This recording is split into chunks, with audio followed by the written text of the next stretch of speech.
Kenya is set to sign various developmental agreements with the Africa Export-Import Bank to revitalize the government's bottom-up agenda. Speaking at the opening of the 4th African Sub-Sovereign Governments Network Investment Conference in Kisumu, President William Ruto indicated the funds will not only go towards setting up industrial parks across the country, but also supporting the agricultural value chain to enhance food security. And as Laura Otieno reports, the clarion call at the conference was heavy on strengthening devolved units in order to foster sustainable development. The conference that has brought together more than 1,000 delegates from across the continent aims to identify trade and investment opportunities that will strengthen the different sub-sovereign units, which are known as counties in Kenya.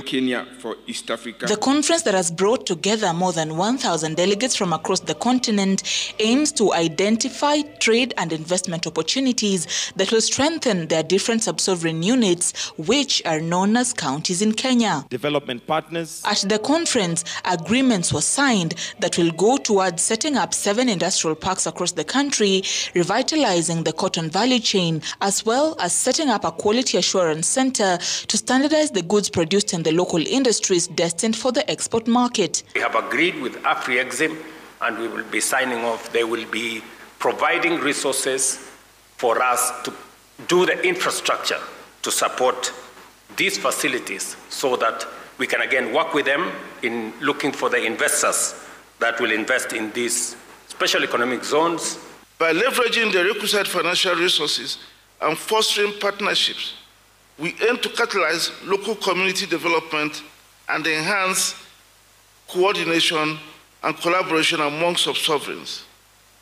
This in turn could optimize economic, trade and investment opportunities across our cities and regions. Lake is an important... President William Ruto also advocated for intra-African trade, urging countries to sign on to the Pan-African Payment and Settlement System, which will reduce the losses incurred during currency exchanges. Professor tells us we lose about $5 billion every year on just exchange rate losses because of moving from one currency to another, from one country to another.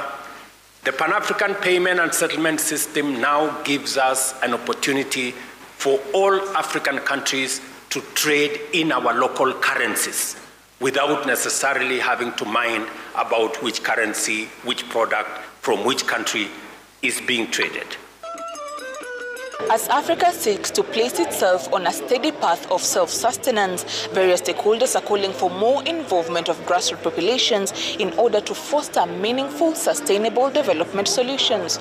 Laura Otieno, Citizen TV, Kisumu.